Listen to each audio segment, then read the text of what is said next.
question. So you were the first voice on the recording. All right, we're on Parshas Vayeshev, right? Yeah, 198. Vayeshev Yaakov Eretz Mugurei Avi Beretz Canaan. Now, Yaakov was living in the land of where his fathers lived, the land of Canaan. Ele Toldos Yaakov. These are the offspring of Yaakov. Yosef was Ben Shiva Es Shani, 17 years old. Hayaro Es Achiv Batzon. He was a shepherd together with his brothers, right? And he used to spend time with the sons of Bilhah and Zilpah. I'll tell you something interesting that I saw. It's not directly from the words here, but it's an interesting point.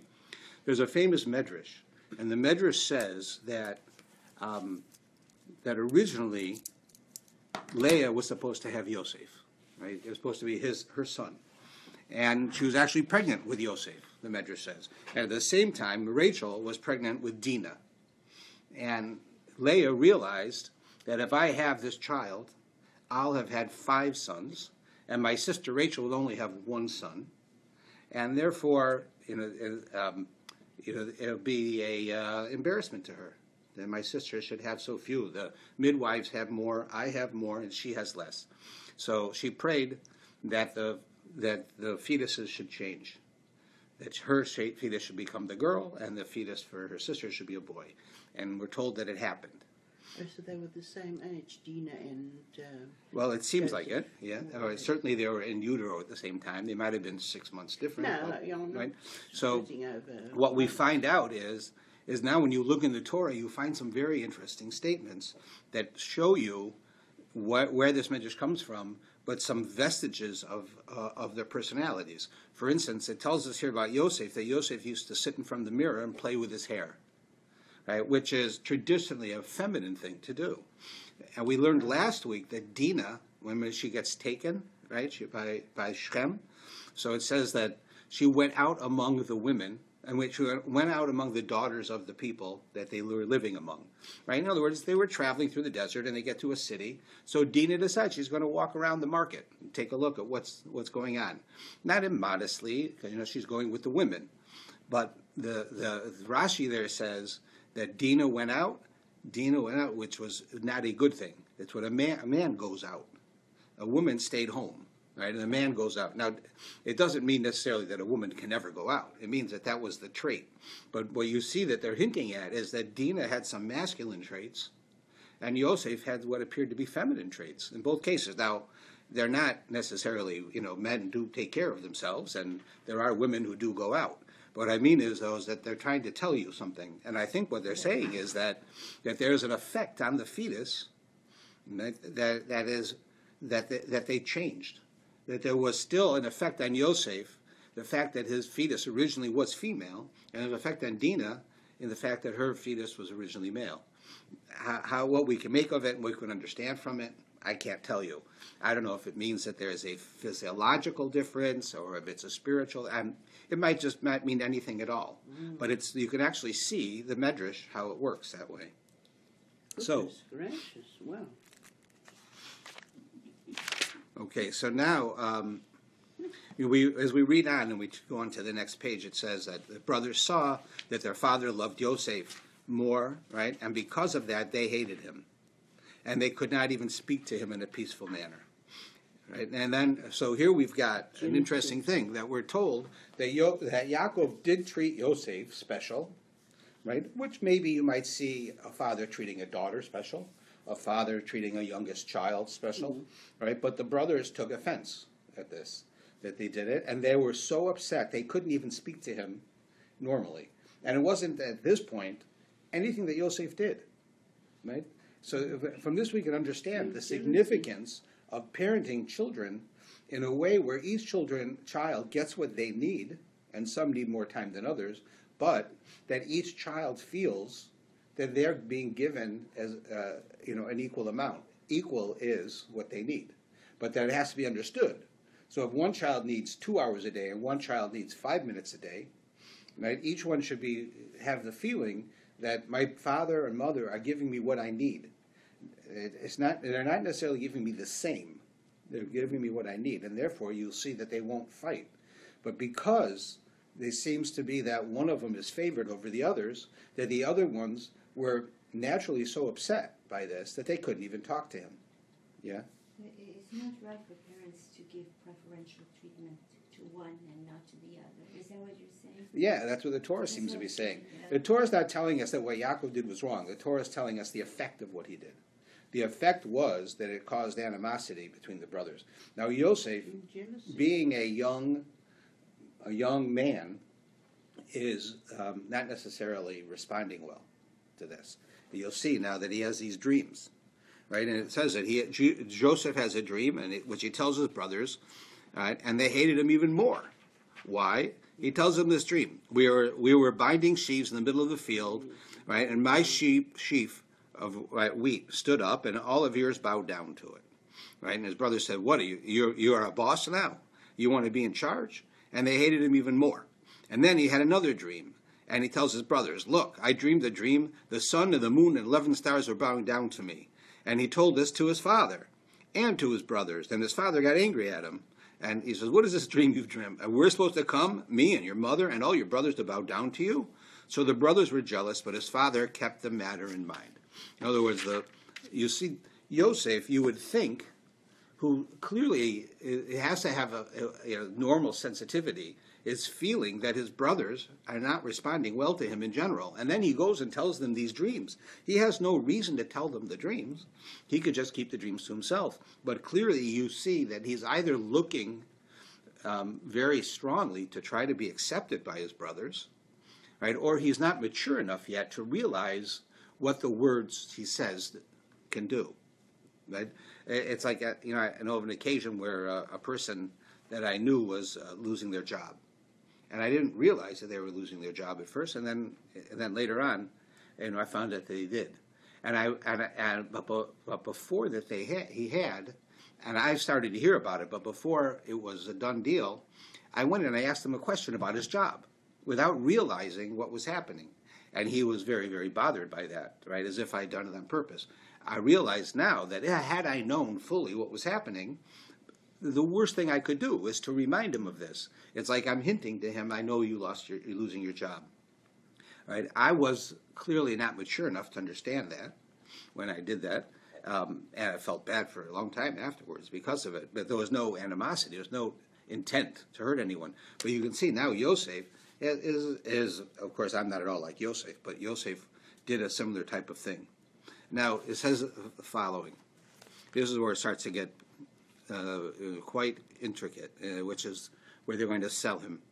So it says, his brothers went to pasture on 203. His brothers went to pasture. And Israel, the father, says to Joseph, "Your brothers are out in Shechem, aren't they? Come, I'll send you to them." And he says, "Okay, here I am." And he says to them, "Now go look for the welfare of your brothers and the welfare of the flock and bring back to me that they're okay."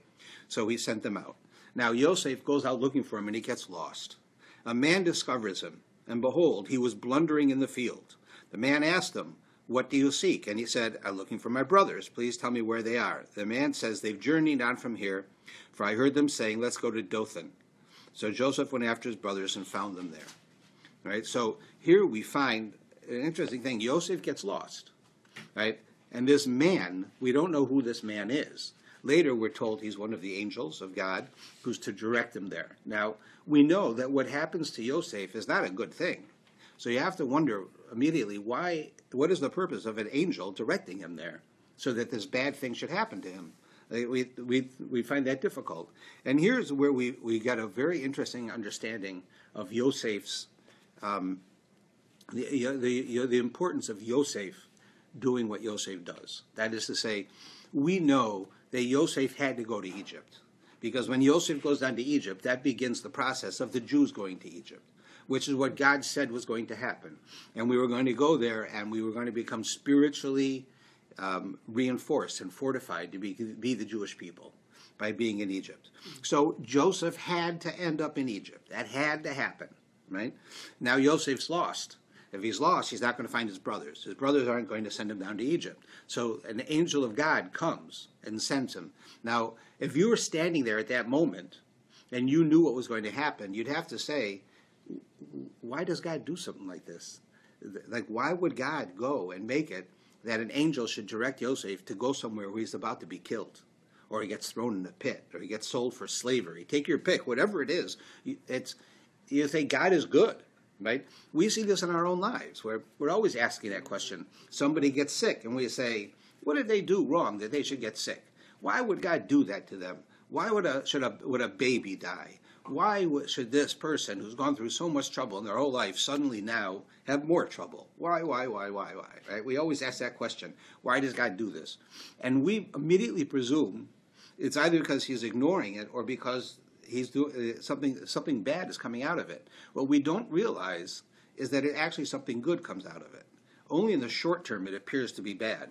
It's sort of similar to when I was in school. They taught us one time that if you imagine if you're like an Aboriginal person, coming from way up north and had not been in touch with anybody for, let's say, medical science, and somehow you get taken into Toronto and you're taken into a hospital and you see them wheel a guy into an operating room and they make him unconscious, they cut him open, they sew him back up, and out he goes, and then they get paid.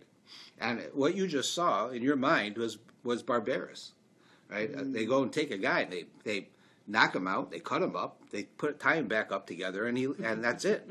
It's a horrible thing, right? It's exactly the same idea, where we see a little picture of something happening, and we say, how could God do that? How can God go and hurt a child? How could God make me go through a divorce? How could God make me have this problem? How can God make that person have so much trouble that no matter what they do, they don't have enough money? Whatever it is, we immediately presume the negative when it's not necessarily a negative. And that's very hard for us to understand. It's very hard to us to understand it with God, and it's also very hard to us to understand that with people. Because when we deal with people, right, we have a mitzvah, it says to judge people fairly. Now, you have to understand the laws behind it. You're not supposed to be foolish and lend money out to somebody who doesn't pay you back because you're judging them favorably. That's not what it means. But it means that when a situation arises and it appears that this person is doing something bad, we can't immediately presume that they're doing something bad, because they very well may not be. Just like when we see and these things happen with God, where we say, oh, what a miracle that was. The guy goes to get on a plane, and he rushes to get on a plane, and he misses it by 5 minutes, and now he misses his business deal, and he can't be home for his kid's birthday, and he's going to lose a lot of money, and he has all of these troubles, and why would God do that? 5 minutes, he had to make it that the car got blocked, and I couldn't get in on time, and now I missed the plane. I actually saw the plane take off, right? And then an hour later, the plane blows up, right? And he suddenly went from, how could God do this to me, to thank God he did that to me. But in the beginning, what is his presumption? It's, of course you don't know what the future is, but what do you presume? Do you actually presume that every person you meet, or God himself, is out to get you unless it appears to you to be good? Or could it be, in relationship to people, that people are well-meaning, and people do want to do good things? And sometimes it gets cloudy, but in general, someone on their own is not going to do something bad for no reason. When you put it in perspective and you say, like, you walk into a store and somebody's rude to you, and you say, like, what did I do to that person? Nothing. I never saw that person. So why are you offended? There's a problem with that person. Either they're having a terrible day, which is no excuse for it, or they just got yelled at, or someone just did something to them that was terrible, and they reacted poorly to you, right? But they don't know you. They have no idea what it does to you. They don't know your name. So why are you feeling bad? It doesn't. The reason that we're feeling bad is because we presume the worst.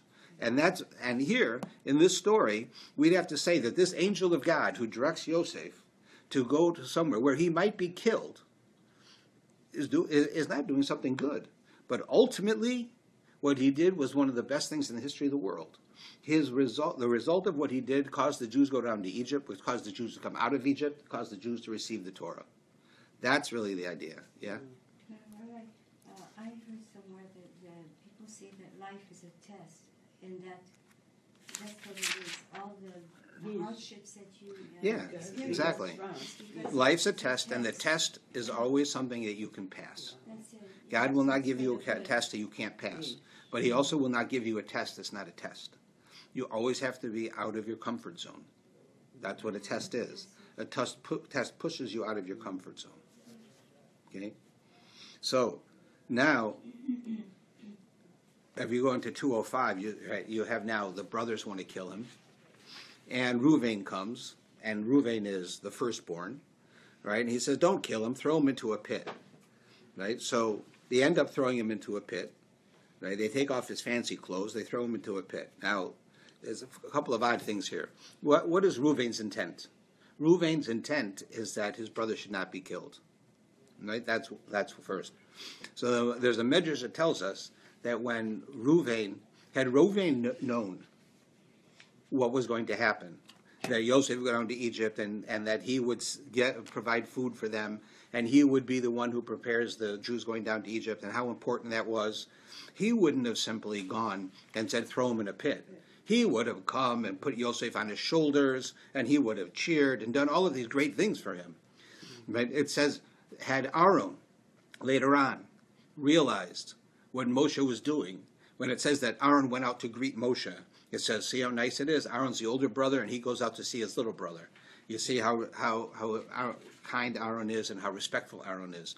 And the Medrash says the same thing. Had Aaron known what Moshe was going to do, he would have got a brass band to come with him and play and make a big deal out of Moshe coming back, not just go out and see him himself. It says with Boaz and Ruth, the story of Ruth, it says that Ruth was starving. They had no money. So she used to go out like with the poor people and gather the leftover grain that was left behind, right, in the fields. So it says that she goes out and Boaz sees her and he gives her a couple of pieces of grain. Had he known that the Messiah was going to come from her, he would have made a 12-course meal.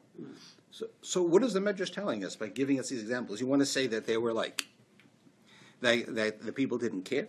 Or the people did it for fame? Had I known that it would be in the Torah that I went out to see Moshe, Aaron says, and that people forever would read that story, I would have gone out with a brass band. If I had known that Yosef was going to do all of this great stuff, and God would put it in the Torah, and Reuven would have said, I wouldn't have just said throw him in a pit, I would have carried him, and I would have made music, and I would have done all of these things. But they didn't. Right? Why? So is it because had they known they would have done it? Like they're in it for the fame? Well, of course not. So what is that Medrash trying to teach us? The Medrash teaches, I think, an important lesson, which is that even though we believe something to be right, we are often insecure about our belief. We're not 100% sure about what we're doing. There was no difference between Aaron, and I'm not comparing myself to Aaron in any way, but Aaron actions to Moshe, had he been God put that in the Torah or not.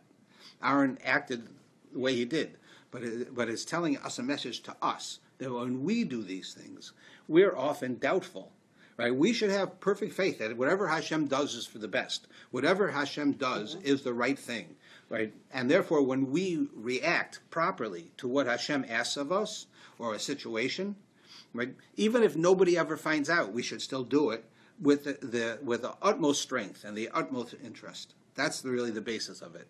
But that's what it tells us each time, that we should be doing it fully. The fact that we don't means that we ourselves have a little insecurity in our own belief. Maybe it's not right, maybe it's this, maybe it's that. It's like, you see movies once in a while, and books, and I read a lot of the books about people who did amazing things in their lives.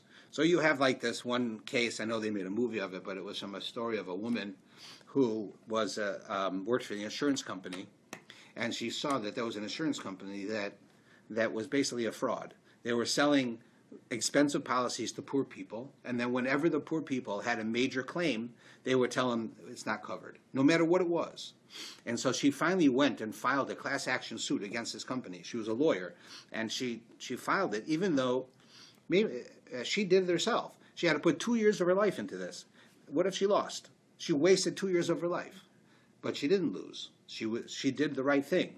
So we would say if she lost, it was a waste. It'd be another one of the thousands of people who seem to do good deeds and nothing comes of it. The other, if she did it and she won, so of course she helped all those people. But it's actually not true. Yes, if she wins, she helps all those people. But if she loses, she still did the right thing. It's the right thing to do. Right? And we see it ourselves. Even if that there are lots of times when we read stories about people who do an act of kindness and then find out the act of kindness they did was to some very famous person or very important person or a special rabbi or something like that. Right? And so we say, oh, if I'd only been in that place, I would have done that also. Right? But the fact is, we have to do that even if we're not in that place. Even if nobody ever hears about it, it's still the right thing to do. The right thing to do has nothing to do with people hearing about it. That's why here, when you read the newspaper and a guy runs into a building to save someone, it's a heroic act, and it's an amazing thing that a person does, right? But any person who's in that place at that time would have done it. That's not really a hero. It really isn't. A hero is the person who does it, and there's no way anyone will ever hear about it, right? Because that person's not doing it for fame. That person is doing it for the right reason. And even if they go in and they don't save the person, they try to and they don't, they still did the right thing.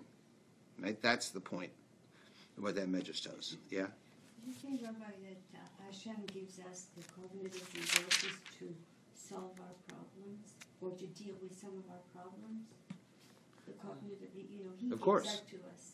Yeah, he gave us the problems too. Yeah, but Right. He also gives us He gives the ways ability to deal solve with them. Yeah. So now let's look. Yosef's gone. I'm going to jump up ahead just because of time. Right? He's gone.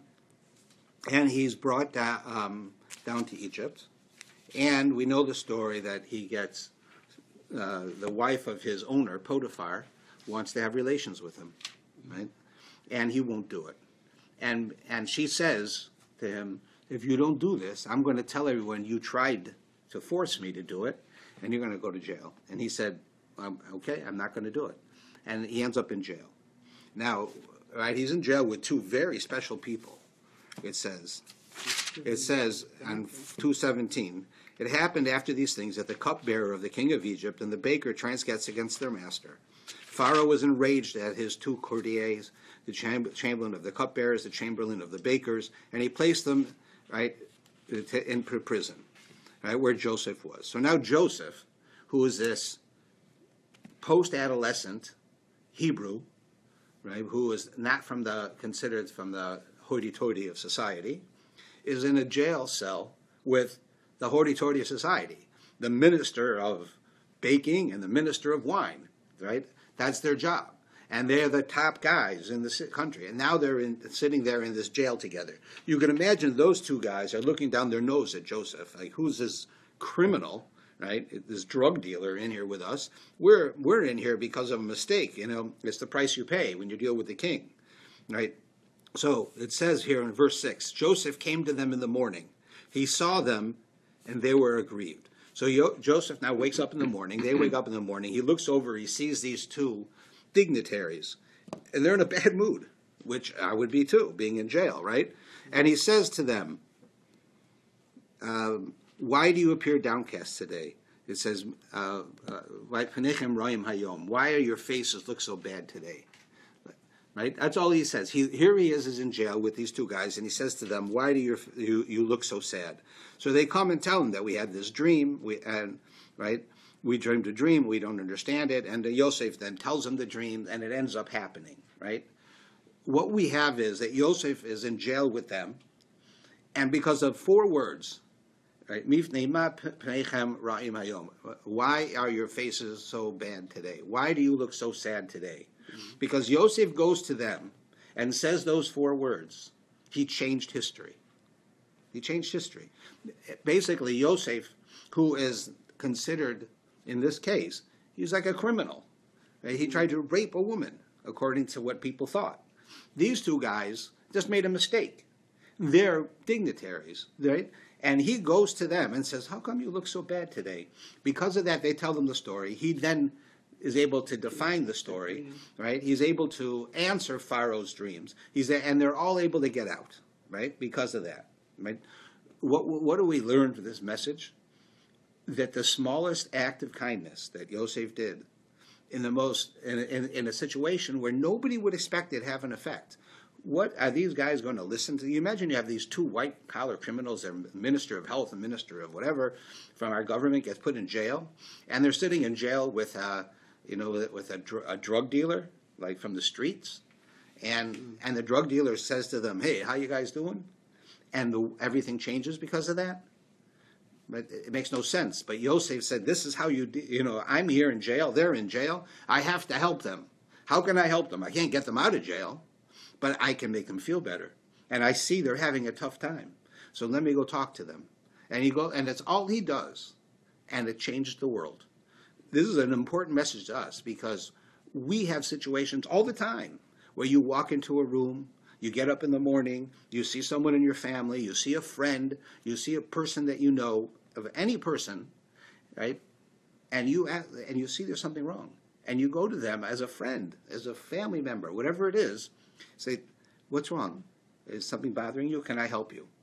You don't look right today. It looks like something's bothering you." And then they snap at you. You say, "What am I going to do that for? They're just going to get angry at me. Nothing's going to come of it. What good is it? They don't even like me. I'm a criminal and they're high society." Whatever it is, this message tells us that you make a difference. That by being polite, by being caring, by being sensitive to the needs of others, you accomplish all of that. Right? That's really the significance here. And it's telling us that when you walk into shul, you walk into a store, you walk down into the lobby of your building, and you see someone you know, and they clearly seem distraught, and you say, "That person doesn't like me so much anyways," or "They never talk to me," or whatever. You go over and speak to that person, try to make them feel better.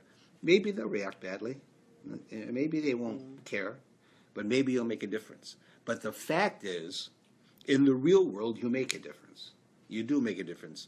Your sensitivity to others will make a world of difference. And you see here, in this case of Yosef, the world was changed because Yosef did that. Simply, that's all he had to do, right, was ask them, "Why do you look so bad today?" And everything came spilling out from them, right? And they totally changed who they were, right? That was just an important thing to jump up to. But let's take a look a little bit further back again. So, Was Zulpa and what's her name, Bila, yeah, Bila. were they actually Jewish maidservants? Well, they weren't really. Nobody was really Jewish then, but they were considered a lower class. Right? They weren't full wives. See, yeah. Right? Let's take a look at where suddenly in the middle of this story, there's a commercial. Right? In the middle of the story, talking about Yosef and his brothers, suddenly in the middle it changes and talks about Yehuda. Let's take a look at it on 209. It was at the time that Yehuda went down from his brothers and turned away towards a Adullamite man whose name was Hira. And Judah saw the daughter of this merchant, and her name was Shua, and he goes on, right? And it says that he gets married and he has children, right? And then it says that the children that he has, the sons he have, are old enough to get married. And the first one goes and marries a woman named Tamar. Because he acts inappropriately, he dies. Now, we have a concept in the Torah, which they lived with, which is that if you have a brother dies without children, so the woman is attached to marry one of the other brothers, so that they can have a child and name that child for the brother who died. Now, there's not a requirement. Today we don't do this at all, but back then when they did it, it's not a requirement that they do it. There's an out. They can do what's called chalitza, which is they decide they're not going to do it. But until they do that act, the woman is bound to the man, to one of the brothers. She can't get married to anyone else. And he has a mitzvah to do this. So it's a mitzvah that he can choose not to do, but it's a mitzvah. So the first son dies, no children. So the wife goes to the second son, right? So he marries her, and he dies. Because what they tell us is that this woman was so beautiful that the brothers felt that if she got pregnant, it would ruin her beauty. So they didn't want to do that. And then, right? And so when they had relations with her, they did it in a way where she couldn't get pregnant. And that was considered sinful, and they died. Right? So now it's time for her to get married to another brother. And what happens is, Yehuda says, "Oh no, you already killed two of my sons. Are you going to kill the last one now? Forget it. I'm not letting you do it. He's only a kid." Right? So she says, "I'll wait till he grows up." She's a very righteous woman, this woman. So In the meantime, Yehuda says, this ain't going to happen. You're not marrying my third son. Right? So she goes and creates a situation where Yehuda himself becomes the father of her child. And basically what happens is that she dresses up like a prostitute, and she goes to an area where prostitutes frequent on the crossroads of the highway, and God causes Yehuda to have this strong desire for her, and they have relations. Now the amazing part is that now that she gets pregnant, Yehuda doesn't realize that who he had relations with. And he sees now his daughter-in-law, who is supposed to be marrying someone in the family, which he's stopping, but she's supposed to do that, right, is pregnant, which means she was fooling around, which means she's got to pay for the penalty. He's the judge. And so he goes to court, and in court he comes to the realization that she is pregnant, and he has to give her a death penalty. So he asks her to explain herself, and she says, the man who did this left as a sign for me as a walking stick and a ring. And he looks at it and realizes that it's his walking stick and ring, and that he was the one who did it. But here's what's an important point. She was prepared to die rather than to embarrass Yehuda in public. She doesn't say, hey, judge, you're the one who did it. What are you talking about? You're going to kill me? You did it. And you should have known better. You're the father. Okay. Right? But she doesn't do that. And he didn't know better because he didn't know who she was. But nevertheless, she would have been excused because she had relations with a family member. So it's exactly what the law required. So why should she die? But she doesn't want to humiliate him because he thought he was with a prostitute. And she's going to say, I wasn't a prostitute. You thought you were the prostitute. It wasn't a prostitute. It was me. Right? And he's going to, but nevertheless, everyone in the city is going to know that Yehuda went with a prostitute, even if it turned out not to be. So she was prepared to die rather than embarrass him. From this, the rabbis teach us that to embarrass someone in public is like killing them. Yeah. Right? It's that serious. And because she acted in this way, right, it teaches us how significant it is to go out of one's way to not embarrass somebody. Right? We in our society find it amusing when people get embarrassed. Right? They have all these. I remember as a kid they used to have these television show where they didn't know you were being filmed.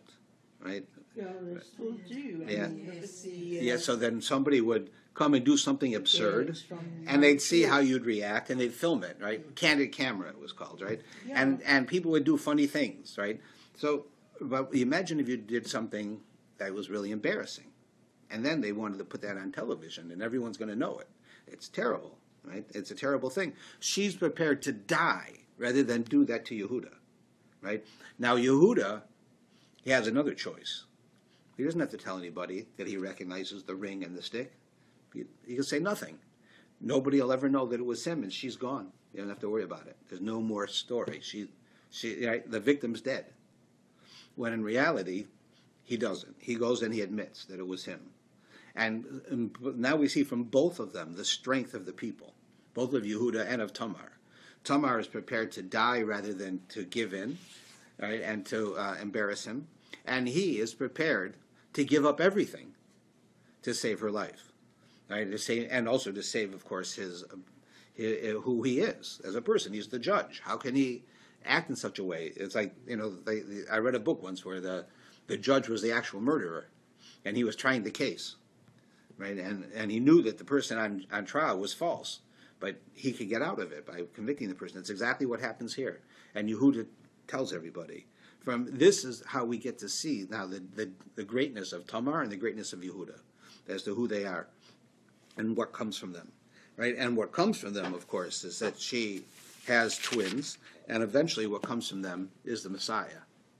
Now, this is another example that you'll find throughout the Torah, where it always seems that the people who are the saviors of the Jews very often come from a place where maybe it isn't the greatest, right? Here, what do these children come from? And from Tamar comes the Messiah. King David comes from her. So, what is that we get from that? So, from Yehuda and Tamar, from this relationship, it's a little bit off. I mean, he had relations with a prostitute. You have it with Moshe himself. Moshe's father, it said, a grandson of Levi goes and marries a daughter of Levi, and they have a child. Well, if in the Torah, if a man marries his aunt, which is a grandson of Levi married a daughter of Levi, it means she would be his aunt, it's forbidden. The child would be forbidden, would be a mamzer. So it's also a little funny. Moshe comes from that. Right? David HaMelech, right? Also, he was the runt of the group, right? He was looked at as funny. Solomon came from David and Bathsheba, right? Also funny. All of the greatest people, we see that happens. And here we find one of the first examples of this. And this shows us many messages, but one is, you don't live your life based on how great your parents were. In other words, it's wonderful to have great parents and great grandparents and people who are astounding people in your family as role models. But that doesn't make you anything until you actually accomplish something yourself, until you do it yourself. It won't do any good for you. It has to be that you are accomplishing it yourself. They tell a story of the Maggid of Mezrich, who was the second generation of Hasidic leaders, the Baal Shem Tov, then the Maggid. So it says that the Maggid one time was a teenager and came home from yeshiva and saw his mother sitting outside crying, and the house had burnt down. And of course they didn't have insurance in those days, right? They had no house. So she's crying, and he says, I'll help you, things will be better. And she says, I'm not so worried about the house. Inside the house was our lineage. I had a paper that showed us going all the way back to King David. And now that's destroyed. I can't prove it anymore. So he says, don't worry about yichus, right, because it starts with me. The way we say it is that yichus is like a 0. If you put a 1 before the 0, it'll be 10. If you put a 1 before 2 zeros, it's 100. But if you don't have a 1 there in the beginning, it's a 0. So yichus are like the zeros, but you have to be the 1. If you become great, then the fact that you come from a great background will have helped you. But it doesn't mean that anything if you don't. And you have situations where somebody can come from illustrious backgrounds and be criminal, and be people that you don't look up to. And it's even more sad than it would be in a normal case to see someone like that. Someone from a great rabbinic family become a criminal. Somebody from a great moral family become immoral. It's a horrible thing. But here we see where people come from a families or from a family of great people, but occasions that are not great, and yet they rose to greatness, which shows us it makes no difference who you are, right? In our shul we have lots of people who have converted, and in our shul we have lots of people who were not raised observant, and nevertheless they have every opportunity to become great. They don't have to come from a family that was great for them to be great. Right? It can start with them. They can begin. Any person should know that they have the ability to be a great person.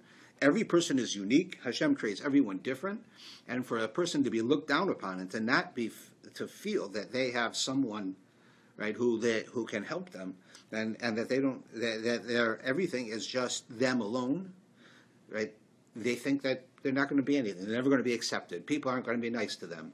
Who am I? Right? The reality is we miss the boat when we do that. We have to realize that what people, no matter who they are and where they come from, have the ability to be great. If they don't have that ability, then we're saying God made a mistake. God made a mistake. That person is nobody special. They're a dummy. Why did God create a dummy? We don't need any more dummies. Right? Well, that's not true. God doesn't make dummies. God does not create people who are superfluous. Everybody has a purpose, and everybody is here with a reason. And this teaches us that. Right? And that whole story is there. And then, of course, the story goes back to Egypt on 2:13, which I already jumped ahead, but it says an interesting thing that when the brothers were selling Yosef, so they wanted to send him with some Arabs going down to Egypt. And it says that they sent them in a way that in wagons that had spices. Right? They could have sent them in wagons that had animals. Instead, the wagons that went down to Egypt that these people had spices. So the Talmud asks, what do we care? Like, what do we care that it's spices, that it had animals? It says because when Yosef went down with the spices, it was pleasant. He could smell the spices. When he went down with the animals, he'd smell animals. In other words, God even handled the detail. Yosef's going to be in for trouble. He's going to have a tough life. But God says, I have to give him as much good as I can. So even something as small as a fragrance made a difference. We see that as well in how we deal with things. Like, sometimes we might classify somebody, as not being the nicest person, and not being helpful, not being this or doing that, but we don't realize how intricate things are. When we deal with someone, we should think about it. Even the smallest little detail can make a difference to that person. In the case of Yosef, the fact that he had to spend all of that time going from Canaan into Egypt, right, in the back of a wagon as a slave, and he had to smell spices rather than defecation from an animal, then you can see God went out of his way to try to help him and to make it more pleasant for him. And we can do the same. I was thinking about it when you deal with like giving a present to somebody. You notice that when we give presents, well, what do they really get? They get the present, right? If I buy my son a computer, so he gets a computer. Right, so why do I have to go and get the computer and wrap it up in nice paper and give it to him with a flourish, like at a special time? Why? He wants the computer. He doesn't want wrapping paper. He doesn't want a ribbon. He doesn't want a card. He wants a computer, right? The fact is that the extras make it special. Right? In fact, I remember as a child, when I was young, and my kids were children, and one of my kids came home and had made an ashtray for me for Father's Day. Now, I don't smoke, right? And the ashtray couldn't even sit straight. It was crooked, right? And they wrapped it up in wrapping paper, which, like, if you worked for, like, those people who do wrapping, they'd fire you, right? So what I do is I made such a big deal out of it. Not because I'm a great person. Everybody knows to do this, right? I made a big deal out of it. Look at this beautifully wrapped page, and it feels so good. And I open it up, and an ashtray. We don't have any ashtrays in the house. They're so happy to have an ashtray now. Look at that ashtray, right? And we still have it today. Right? The fact is it did more for the person giving it than it did for me. But it was, right? In that case, I received it. In the case of the computer from my son, also, you give him a computer. You did what you had to do. You had to give me a birthday present. But you wrap it, and you give him a card, and you give him some sentiments with it, and you take time picking the card. Like I think I take more time picking a card than a gift, because you want to say the right thing. And that is, right, we do that. That's like Yosef having spices, right? Going down to Egypt with spices. Could have gone down with no smell. Could have gone down with a bad smell. Either way, he was going to get there. Instead, God sent him with a nice fragrance. That's an important addition.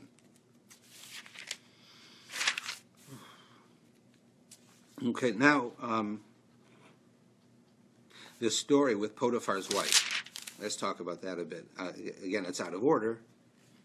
And it's on 2:15. And it happened that from the time he appointed him in his house, right, that Hashem blessed the person's house, and Joseph was there. And then his master's wife cast her eyes on him, lie with me, but he refused. And she said, if either you do it, or I'm going to, get you in trouble, that you tried to rape me. And it didn't stop. So finally it says, verse 10, so it was, just as she coaxed Joseph day after day, so he would not listen to her to lie beside her. Then there was an opportune day when he entered the house to do his work, no man of the household staff being there in the house, that she caught hold of him by his garment and said, lie with me. So the Torah tells us that the funny wording in this statement, Vayikon Yom Hazeh, was on this day, Vayavo Habe, so he went to the house, Lasos Malachto, to do his work. The Gemara says here that what it means is that he was going to have relations with her. He's going to do his work. He's going to do what she wanted. He finally gave in. It's like every day she bugs me and bugs me and bugs me and threatens me, makes my life miserable. What's the big deal? I can have relations with a woman. It's not terrible. So he's about to do it. Well, it was terrible, of course, and he was going to go do it, and there was no one there to stop him. There's nobody there to see him, right? And so she knows that too. So she says, "Lie with me," but he ends up running out, right? And she grabs his clothes And out he goes. And then she uses that as the tool. So the Medrash says that what changed? He goes into the house with the intent to have relations, right? And then he changes his mind.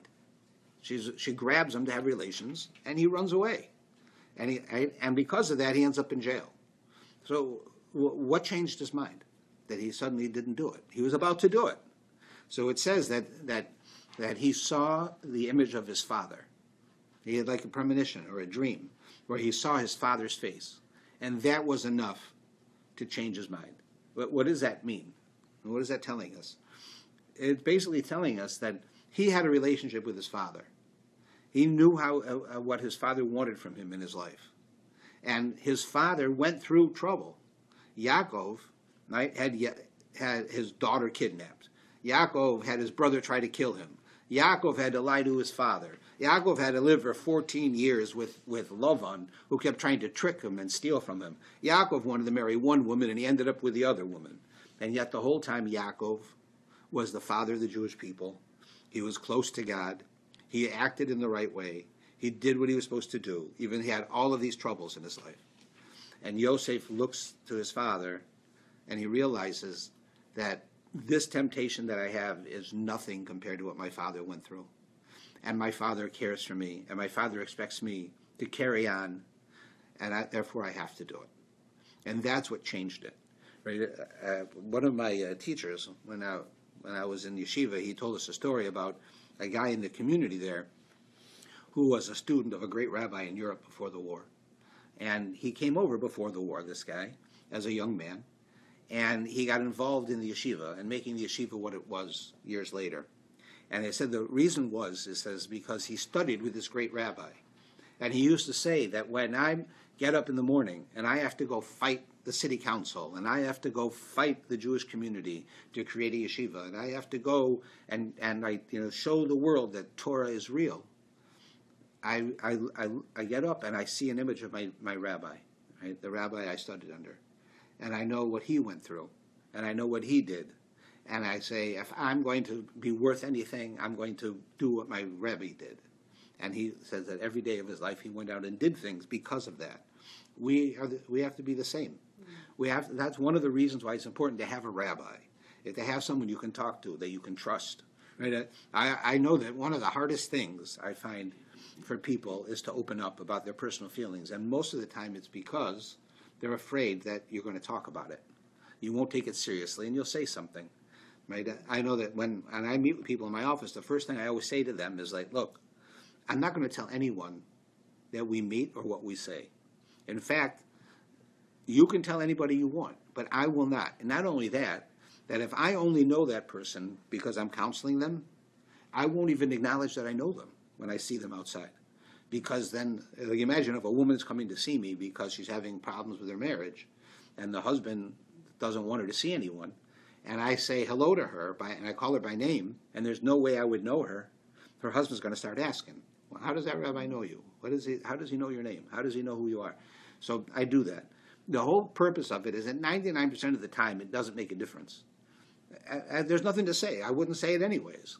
But the person coming in is afraid that you will, that you're not going to take them seriously. They can't confide in you. They can't speak to you, right? If I can convey the message that you can tell me anything, and as long as you're not going to hurt someone else or yourself, that will not leave my office. I'm here to help you. And that's the idea of having a rabbi, having a father, having a person that you can go to, that you can look at and say, I want to emulate them. I want to be able to open up to them. I want to be able to be close to them. If you can open up to such a person, then you can start to act in the way that person acts, right? I'm not equating myself as a righteous tzaddik, but I'm saying is that if I can be discreet with other people who come to see me, you can be discreet too. You can do the same. You can also live your life that way. If I can give you hope and try to help you with what's going on in your marriage, then you can also, right, take that hope and try to fix things that are going on in your marriage. These are the ideas that we really get at when we talk about this. That Yosef was going to sin, and he stopped himself because he saw his father, right, in his mind. And because of that, the Torah says that he didn't do it. That's an important message for all of us. Right? But then he married one of Potiphar's children. Right. Well, that's because the wife of Potiphar tells Yosef, you should have relations with me. It's a mitzvah. What do you mean it's a mitzvah? You're a married woman. It's the worst thing you can do. He says, no, it's a mitzvah. I have a prophecy from God that you're going to you're going to have children from me. You're going to have children from me, and they're going to be great. So she was confused. It wasn't children with her; it was children from her, which means that he marries her daughter, right?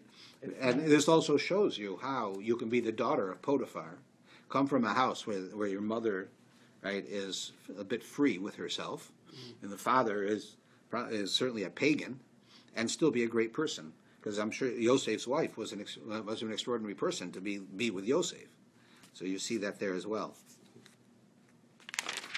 Okay, now,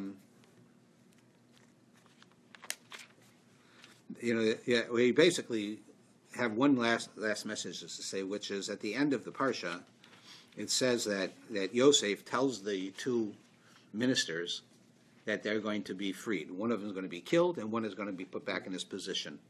And the one who's going to be put back in his position, Yosef says to him, remember me. And he says it twice. Remember me to Pharaoh. Right? And he's punished for this because he's as if he's equating Pharaoh to have power. And really God has power. And therefore Yosef is a bit short on faith, the rabbis say, by doing that. But don't we have a concept in Judaism that says that you're supposed to go and put in effort? Like try, like if I want to move to Canada, right, and I have a connection in the immigration office, I'm going to call him and say, listen, do me a favor, put my name on the top of the list. What, am I going to get in trouble with God for doing that? I shouldn't do that because God is the one ultimately who has the power, and God is the one who can put my name on the top of the list, not some guy. But God tells me I'm supposed to put in the effort. I'm supposed to do it. I'm supposed to go to a doctor. I'm supposed to go to the hospital. I'm supposed to take care of myself. I'm not supposed to rely just on God. Right? And God wants me to do that. So then how is it then that he got in trouble for that? Right? For saying, remember me to Pharaoh twice. And the answer is that I saw in the commentaries that if he had said, remember to me to Pharaoh one time, that would have been fine. That would have been a mitzvah. Because he has to put in the effort to put it into the mind of that fellow to think about mentioning Yosef so he can get out of jail. But when he does it the second time, he's sending a message that you really do have the power to get me out of here. And don't forget, because if you forget, right, then I'm going to be stuck here forever. But that's not true, because he said it to him once. Now God would cause him not to forget. And if God causes him to forget, then he's going to stay in jail for now, because he should stay in jail for now. But to constantly go and remind him again and again is showing a lack of faith. It's the same idea with us. We have to go and put in the effort. You want to get a degree, or you want to make a living. They say you want to make a living. You want to go to university to become something that you need to make a living. So you go. Well, we say God provides. He does provide, but he wants you to go through it. He wants you to learn a trade.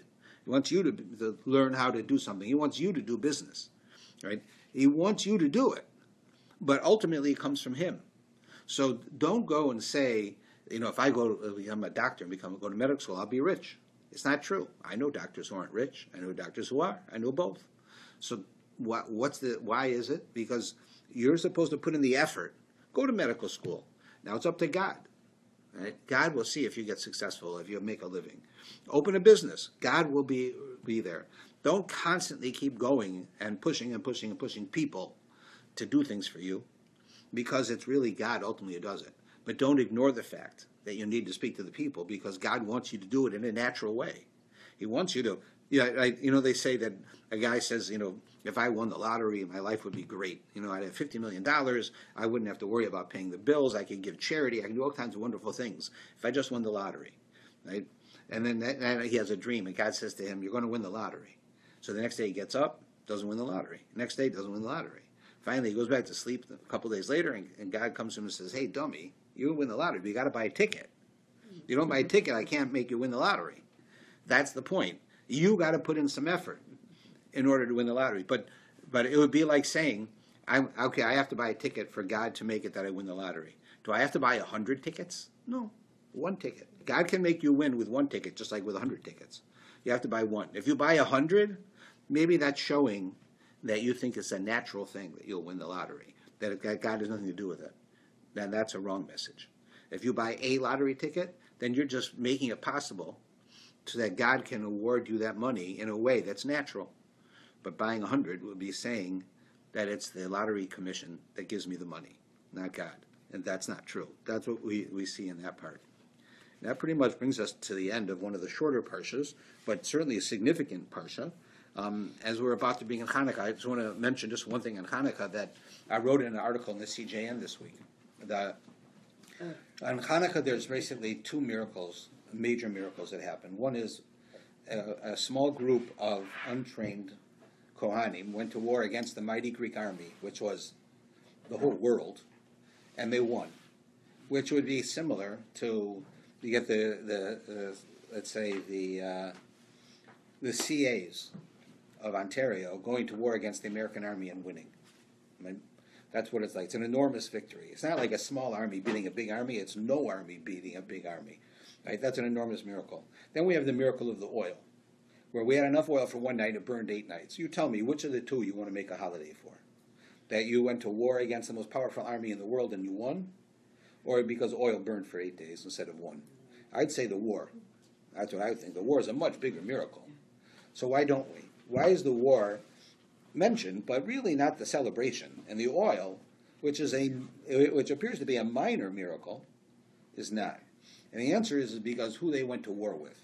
When there was a war here, right, where the Jews went to war, it wasn't the Jewish military that went to war.